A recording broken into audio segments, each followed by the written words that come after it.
On the prequel to the 25th episode, we're talking about black sails, learning about animal stories, and previewing Homeward Bound: The Incredible Journey.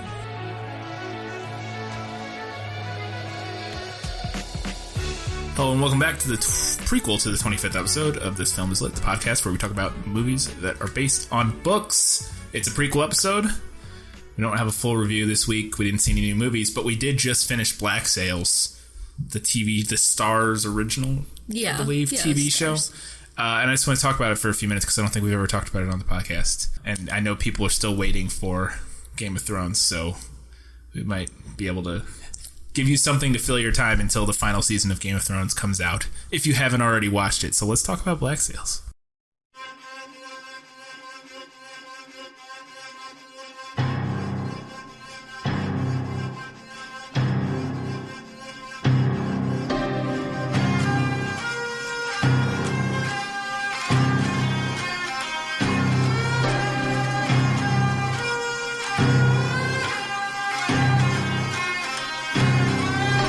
Katie, we finally finished it. All the episodes are out on Hulu, if you have Hulu, in America at least. In other countries, I believe it's on Netflix, some of them, from what I understand, but in America, it's on Hulu.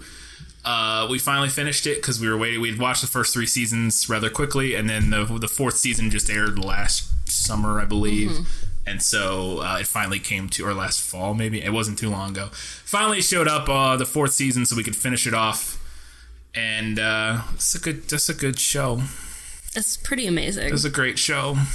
It's a really good show. We're not going to get any spoilers or anything like that. I just kind of wanted to talk about it for a few minutes and recommend it more so than anything. Like I said, for one thing, if you're looking for something to fill the Game of Thrones void, I don't know if there's a show much better than Black Sails. It hits a lot of the same, checks a lot of the same boxes, I think, for stuff that people like about Game of Thrones. Yes. It's kind of a period piece. It's really beautifully shot. The acting is really good. Yes. Lots of moral ambiguity. Yes. Which is the biggest thing, I think. The thing that I find most interesting about the show is the moral ambiguity and the moral grayness of all of the characters. Right. The way that you can hate a character one episode and then the next episode you find out something about them that kind of makes you like that character. And it changes even more over the course of seasons and from season to season, where some characters start. And this happens obviously in Game of Thrones, but I honestly think that Black Sails does it in a more nuanced and believable way at times.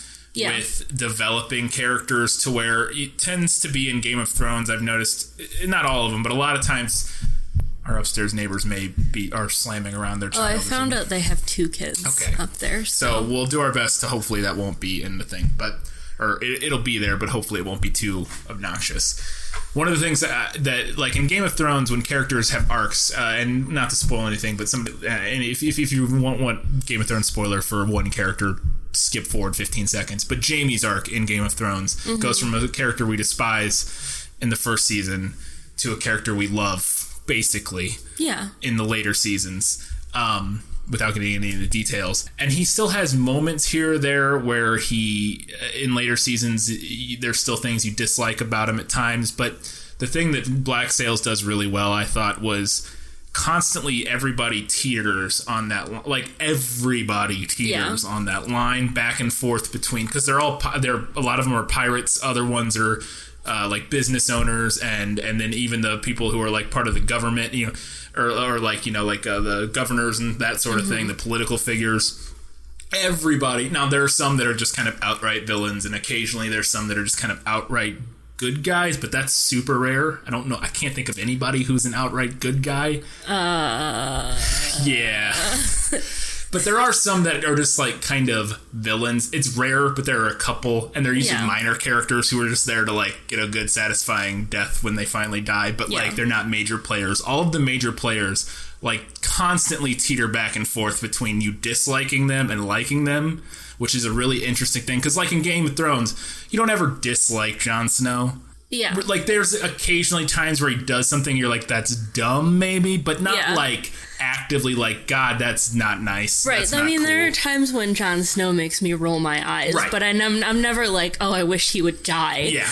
But every character in Black Sails has has moments where they teeter back and forth between you really rooting for them and really being like, holy shit, I can't believe you did that. Yeah. And it happens constantly throughout all the seasons, and it's brilliant. To go off on so that's my favorite thing about the show is the characters and the character development over the course of the 4 seasons it ran. It's nice it got a wrap up. It got canceled prematurely from how early they wanted it to run, but they still knew it was the last season when they went into it, so they actually were able to wrap everything up. So there's a satisfying conclusion, in my opinion. It doesn't just end like Dark Matter or something like that. But as you said earlier, it's beautifully shot. Like, holy cow. Some of the low-light shooting they do in this show is just exquisite. And so even the sort of not so action-oriented episodes where it's a lot more people just talking are still visually stunning, where they're like sitting around candlelight and stuff and like just gorgeous. And it's a lot of fun. Like, especially the earlier seasons are very swashbuckly and pirate adventure-y, and just a lot of fun to watch. The later seasons get a little more... The stakes are higher. The stakes, in yes. later seasons. The 3rd and 4th seasons, stakes are definitely higher, and it's similar to Game of Thrones. You know, as you get towards the end of the storyline, things get more final. Where there's more finality in what's going on, so that it can't be as like fun and loose kind of as the earlier seasons can be. But I actually think the first season was the weakest season of the show. I think the second season was my favorite, and then the other 3 and 4 are both just really good. But if you do try to watch it, give it some time. The first season is kind of hit or miss at times from what I remember. I remember not loving every moment of it, but also liking a lot of it until it finally clicked for me. And then there was a big moment in season 2 where I was like, whoa, didn't see that coming, and it got me, and it was a big surprise and a fun surprise, and a very controversial episode for some people. But, yeah. But, I mean, it's kind of another thing. There's also really good and realistic representation. It's a very diverse representation because they are in the Caribbean, where there's slaves, there's Spanish traders, there's all kinds of different people from all walks of life that kind of just ended up in this place as there were. So it's a very diverse cast, but it's also the characters themselves. It's a very good representation from a straight white guy of sexuality. Yeah. In a show, and I think even more so than we ever see anything like this in Game of Thrones. You know, not really. The sort of... I think it's maybe more human in Black Sails. Yeah. There's some really interesting relationship dynamics that form and that are revealed to us that are kind of unexpected, but also, feel very realistic. And it's a lot of fun. And it's, like you said, I think it's a really solid representation of some sort of minority type characters. So I can't recommend it enough. Black Sails, if you have Hulu, you can watch it for free. If you don't, it's on Amazon, but you gotta buy it or whatever. Or you can go buy the DVDs or Blu-rays. But go check out Black Sails. It's a delight. And you got anything else to add, Katie? I went as Anne Bonny last Halloween. Yeah. We did. We were so in love with the show last year, we went as pirates. Katie was Anne Bonny, and I was just generic pirate because I don't really look like... I didn't really... Not that you look like Anne Bonny, but you had a red wig, so it worked out. But I don't really... I could if I shaved my head, I could pull off Flint, probably. Please don't shave your head. Yeah. But nobody else has hair like me in the show. They're either buzz or like bald, or they have like long, dark... I need like a John Silver wig. But that is another thing that I'll say about this show. If you're into looking at pretty people... Oh, gosh. This is your jam. Everybody in this show is gorgeous. Like, whew, it is ridiculous. That's probably the most unrealistic part of the whole show. Some beautiful, beautiful pirates with great teeth. Everybody. Like, from just everybody you run into, occasionally there's like one person who's like some minor character who's like not attractive. Everybody else is just, supermodel gorgeous. But, it's a TV show and stars, so I get it. All right, let's move on to learning things with This Film Is Lit, Animal Stories. No matter what anybody tells you, Words and ideas can change the world.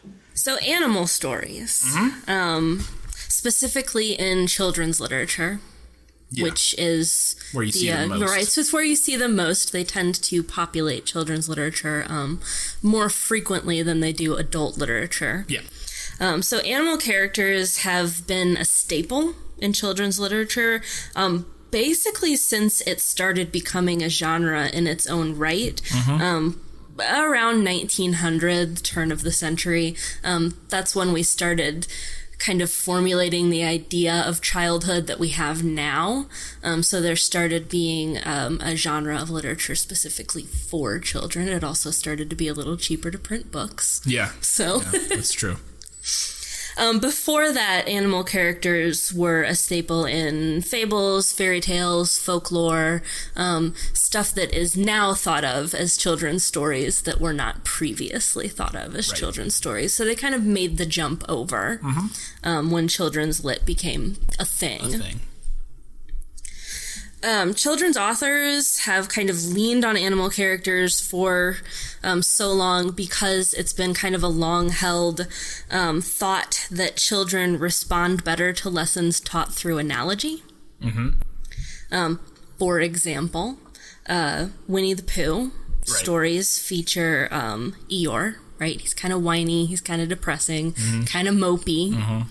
And the prevailing thought is that children are more likely to recognize those traits in themselves if they're presented through an animal character than if they're presented through a human character. Yeah. Right. I guess the idea is that, like, if you can't identify with someone if they're not exactly like you. Yeah. But if you see an animal, well, that's not like anyone, so... Yeah, you're not... Because I guess the thought could be that when you're seeing a person, if they're not very similar to you. Right. Like, so if it's a boy and you're a girl, or vice versa. Right, because kids get like that. Right. And it's definitely more so in kids, but it's true of everybody. But, or if they're, a different ethnicity or whatever, it might not you might not necessarily identify with the emotional. Right, you might not be able to see that aspect of it in yourself, but if we've got, like, a dog or a cat, you might actually be able to recognize that. Because you're not comparing physically, you're just looking at the emotions or the, character traits, basically. So there is some pushback now against that kind of idea. There have been a couple studies recently that have shown human characters actually have a greater moral impact on kids. That kind of makes sense. It would seem to make sense, but... Yeah. I didn't look too much into it because I felt like that was kind of maybe a discussion for a whole, like, other discussion that we could have maybe on another episode at some point. Yeah. So animal stories are divided into two main categories. We have fantasy animal stories and real animal stories. Fantasy animal stories feature anthropomorphic. Did I say it right? I believe you said it right. Anthropomorphic. Yes. I just recently learned that I've been mispronouncing that for my whole life. Fun stuff. So they usually they feature anthropomorphic, human-like animals. They talk. Sometimes they wear clothes. They might live in human-like societies or family groups. For example, Fantastic Mr. Fox, The Wind in the Willows, Peter Rabbit stories. Winnie the Pooh, yeah. And like I mentioned before, those stories are usually used to teach through analogy. Real animal stories are kind of the polar opposite of the fantasy animal stories. The animals typically don't talk. They aren't human-like. They're the protagonist of the story, but they still behave like animals. So you have books like The Call of the Wild, Black Beauty, Socks by Beverly Cleary. It's not as well known as the other one, but it's a delightful. I've heard of Beverly Cleary. It's a delightful, cute book about a cat. Okay. So those kinds of stories are usually used to comment on human behavior. And then I want to talk for a minute about another sub-genre of real animal stories, which are pet stories. Probably the genre that most people are going to think of with this. Yeah. Pet stories are a little different. They typically focus on a relationship between a pet and its child owner, but the child is the protagonist. Right. So in real animal stories and in fantasy animal stories, we have an animal protagonist. Yeah. In pet stories, the child is the protagonist. Mm-hmm. So we have examples like Old Yeller, Shiloh, Sounder, Where the Red Fern Grows. Some of the most well-known. Some of the most well-known, terribly depressing books you were forced to read in school. Because they always end with the animal dying.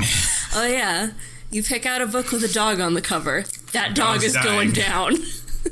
So we have a little bit of a homework assignment, a quasi-homework assignment. We talked about the different genres of animal story. So we have our fantasy stories, our more realistic animal stories, and then our pet stories. So I'm going to think about it while I'm reading the book, while I'm finishing it up, and then while we're watching the movie, we can think about it again. Which genre of animal stories does Homeward Bound fall into? Thinking it's been years since I've seen this movie. I watched it a bunch when I was a little kid, but it's been years. And I don't recall. I actually know. I think I do. I think I know. You think you know? I think I know. Okay. Yeah, pretty sure I know. Well, we can talk about it on the main episode. Yeah, we'll get there. Yeah. We'll talk about it. Cool. So that was learning things, and we learned, what did we learn about today, kids? We learned about animal protagonists in children's stories. So now we're all better for having done that. Let's move along to our fun facts about The Incredible Journey book. Left behind with family friends. Have a nice vacation! And far from their home. 3 beloved pets take matters into their own paws. He's Shadow. Something doesn't smell right. She's Sassy. Cats rule and dogs drool. He's Chaz. Get a life. Get 9 of them. Yes, Homeward Bound was added for the 1993 film. Yeah. The Incredible Journey was moved to subtitle. The book is just called The Incredible Journey. And the original movie is just called The Incredible Journey. There was one in 1963, I believe, was the year. Yeah. So the book, published in 1961, it's actually set in Canada. I believe the movie is like they're in America somewhere, probably. They're in like the Sierra Nevada mountain range, I feel like. Oh yeah, maybe, I don't know. Yeah, somewhere on the West Coast. Yeah, they're somewhere on the West Coast, but the book is set in Canada. They're in like Ontario, I think. Okay. It's published as a children's book, but author Sheila Burnford has stated that she did not write it or intend it as a children's book, which I think is interesting. Because like we alluded to before, you don't often see adult stories with animal protagonists. No. Maybe a few here and there. Yeah, but occasionally. It tends to be more of a children's lit thing. Mm-hmm. Yeah, unless it's something like a Fable. Yeah. Or some of those older stories where it's teaching a moral lesson about. Some of those definitely seem to be angled more towards. I don't know if adults are the right words, but sort of teaching. At least back when Fables were originally sort of developed, I think like they would tell them to kids, but it was also sort of just like. Oh yeah, they were adult entertainment. Yeah, adult entertainment. Yeah. I mean, those two words can join together have changed slightly in the recent few decades. When you look back, they are pretty gruesome. Some of them are kind of sexual. I don't know that, but I will take your word for it. Anyway, the 3 animal protagonists that are featured in the story are based on pets that Burnford and her husband once owned. Okay. Sometimes I've seen like different sources try to claim that this is based on a true story. I don't think that's factual.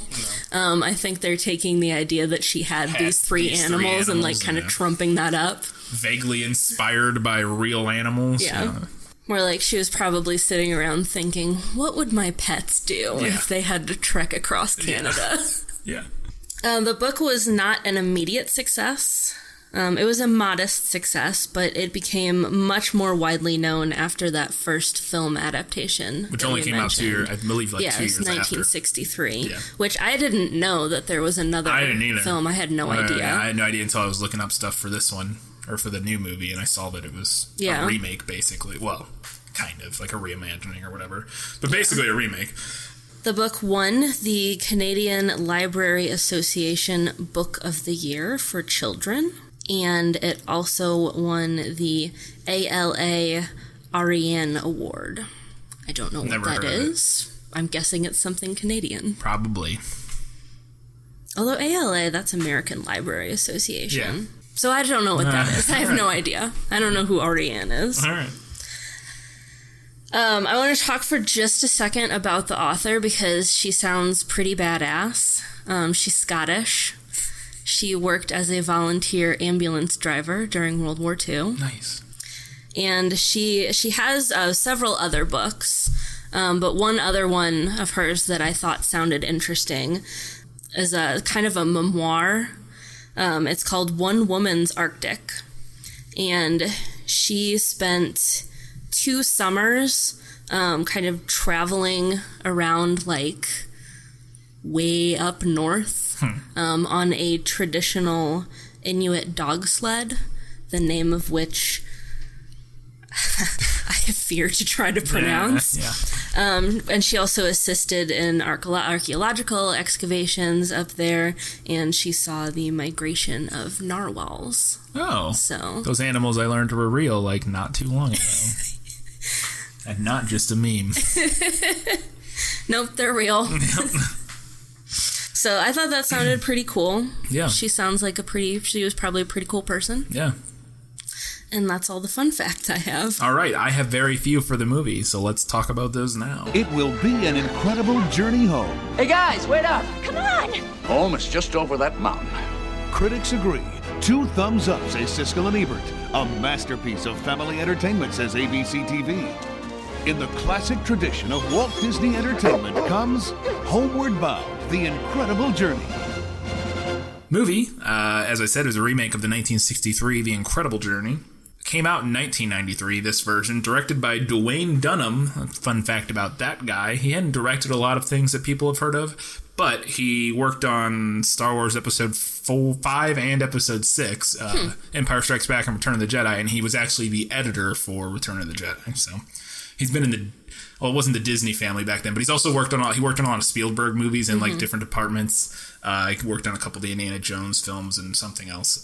So if the last time you saw this and you haven't really thought about it since you were a little kid, like if the last time you saw this you were 7 years old or whatever, the voices of the 3 main animals are pretty well-known people. And I forgot who they were, but I remembered as soon as I read it. I was like, oh yeah, that's right.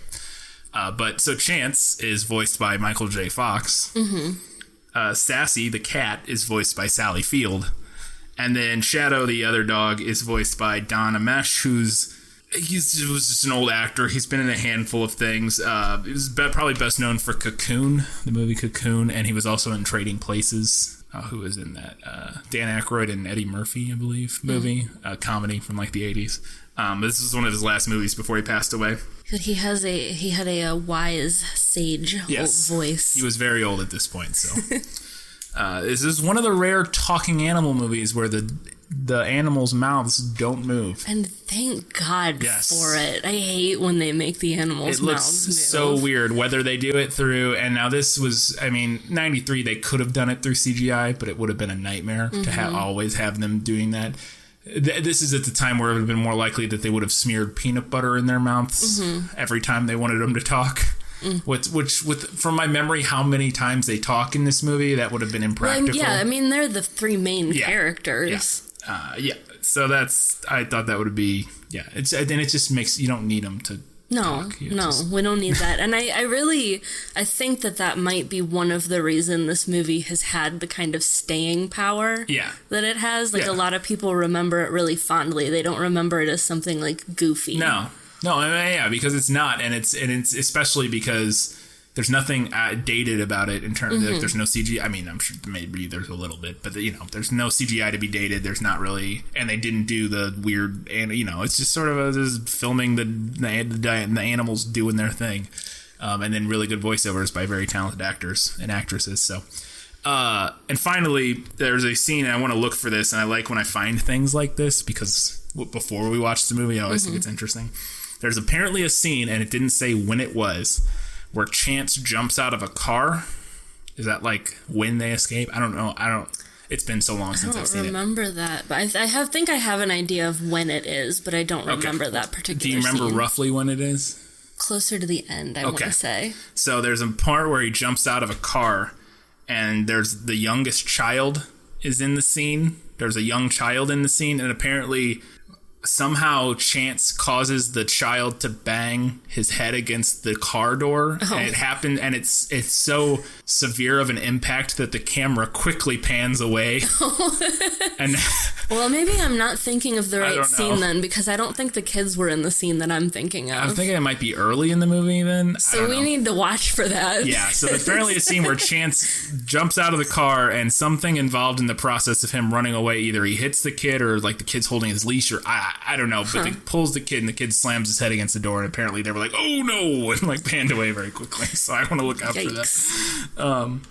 That's it. I was hard pressed to find anything, which is weird, but because it's a Disney movie, I thought there would have been more, or at least distributed by Disney. I don't know. Their logos on the poster, so I don't know. But yeah, I couldn't. Wasn't a lot of info out there. I think this is one that is remembered very fondly by people who were kids when it came out. Yeah, and everybody else forgot about it. I mean, I don't know that I could maybe consider it like a cult classic. It's definitely not a classic in the sense of like the animated Disney films where they were so prolific and like, because this actually also got pretty good reviews. I saw like Ebert gave it 2 thumbs up and like a really good review, and it had generally positive critical reviews, and people even saying, it might be a kids movie, but parents and everybody, all ages will enjoy it. But yeah, I guess it's just something about it didn't hit in the same way as like, because this is what, the same year as Lion King, or 93. Yeah, or is that Aladdin? I don't know 93. I don't know which one it was, but but it didn't. It doesn't have the same cultural impact as one of the animated films. But I think for, like you said, for people like our age, where I saw this probably when I was 5 or 6, right in the wheelhouse of who this movie was aimed at. That 3 to 6 age range, I would imagine. And I remember I watched it a ton when I was a little kid. Yeah, we had it on VHS, and I used to watch it with my dog, which is another reason that I'm going to cry like a baby when we watch this. Yeah. So yeah, I have very fond memories of it from watching it as a child, but I'll be interested to see how it holds up to a repeat viewing as an adult. Yeah, I haven't seen it in years. I was probably 11, or something. It's been 15 years probably since I've seen this film, and not even like parts of it on TV or anything. I don't remember the last time I saw any of this. So we'll see how it goes. But that's our next week's episode, Homeward Bound: The Incredible Journey. You can read it quickly if you can find the book, because it's not very long. Yep, super short. Otherwise, go out and find. It's not streaming anywhere. You can probably rent it on like Amazon. Yeah, you can rent it on Amazon. Every time I go to Goodwill, I see a VHS copy of it. If you still have a VHS. If you still have a VCR kicking around. You could probably go get one at Goodwill real quick and go watch it. But yeah, we're going to watch it, and we'll be talking about it next week. So until then, keep reading books, keep watching movies, keep being awesome.